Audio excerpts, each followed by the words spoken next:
Good afternoon, Trekker fans. So today I thought I'd show you the control panel in the Trekker or Trekker X. It's the same panel to control the heating, the lighting, the water. So let me just spin my camera around.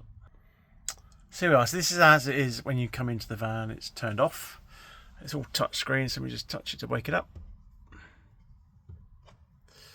And when you first come in, that's the screen you see. So you can see lighting, power, water and enviro on this. So let's work through those screens. Let's get to lighting first. So we've got the entry lighting, so I touch that. That brings on the strip lights across the top here, under the kitchen unit and across the top there, and up top there. Awning, well that turns the awning light outside on and off. Turn the H1 off, and if you hit dimmer, that brings on the light down through the middle there. And I can then drag that across to dim it, or I can touch the plus and minus to brighten it. Let's go back to the home screen. Turn the lights off, a bit easy to see. There we go. So back to the home screen. So if I go to the power button next, so on the power button, you can see here, this is showing the Leisure battery. It shows the rear of the van on the image there on the battery. It shows the voltage, and it shows the current being drawn. So not much current being drawn on that one currently. Hit to the right, it shows me the main vehicle battery, so you can see the front of the van. It shows the voltage, shows whether it's good or not, and the current being drawn, so nothing being drawn at the moment. Hit to the right, and then it shows me the solar. So it shows me what ampage is being provided, so 0.3 amps currently, to the Leisure battery, you can see here for the rear, and nothing going to the engine battery, the starter battery. So the solar will power either of the batteries on the van. Oh, hit right again. And if it was on charge on the EHU, on the electric hookup, you'd also see that current coming into the batteries. I think that's it on the power. Yep. So let's go back.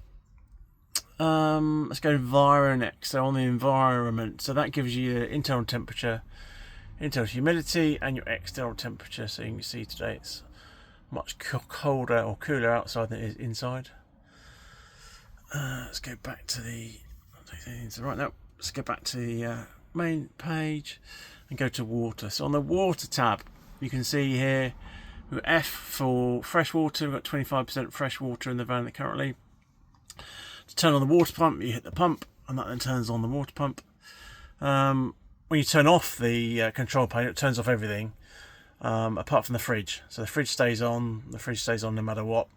If you've got the fridge on, the fridge is just controlled from the front of the fridge. But if you turn the control panel off, it turns off the water pump and everything else off, including the gas. So pump on and off there, and then to the right we've got the wastewater signified by W, and that's currently empty.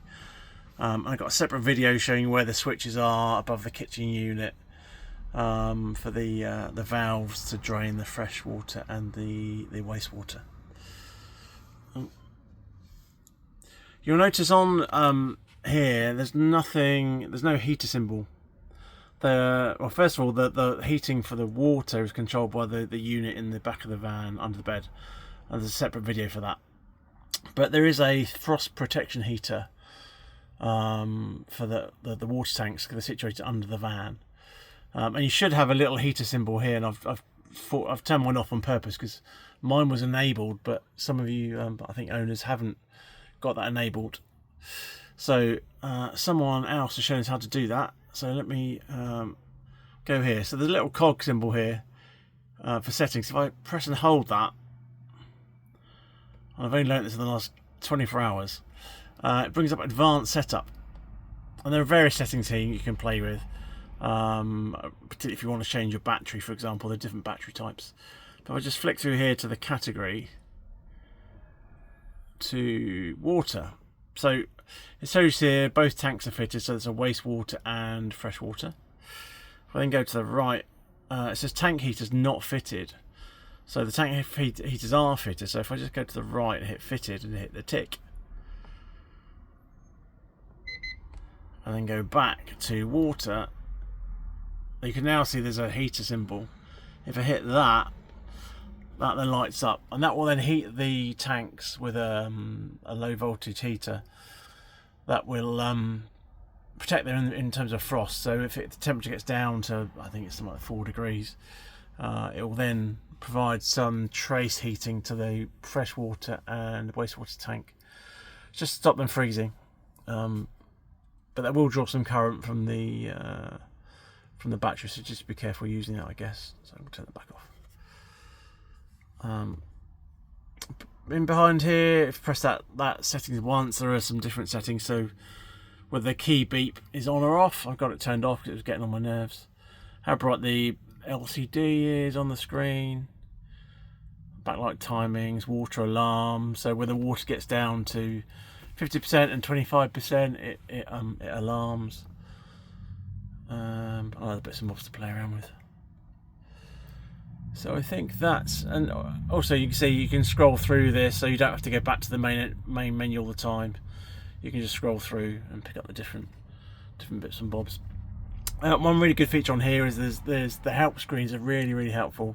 It's pretty intuitive, but if you hit the question mark there, it will then bring up some really useful help screens that talk you through what the different symbol means and what's available on the screens. You can see more explanation. So really probably one of the best screens I've seen. When we look around vans, a lot of them just have their manufacturer's various control panels, whereas this is quite nicely integrated. So from that, as I said, you can control the lighting, the water, and the power. You can't control the hot water, that's in the back of the van under the bed. There's a separate video on how to control that. Also, you can't control the heating in the van from that, but you can control it from this unit to the side of it. So to control the heating, you first of all wake it up by swiping across, and you can then choose whether you have gas or electric. We're not on hookup, so I can't do electric, but I can do gas. So I can hold that down, and that should come on. And I can then choose the temperature, so I can wind the temperature up. It's probably not cold enough in here for the heating to actually come on. But you will then feel or hear the heating fire up if it was going to come on. There's a night setting down here on the left hand side. Hope you can see the moon there. There's also a frost protection, so if you just wanted to keep it on a kind of a base heat to get the chill off, that you could put it on that. You can choose to have it on gas and electric at the same time if you want to, if you're on mains hookup and want to use the gas at the same time.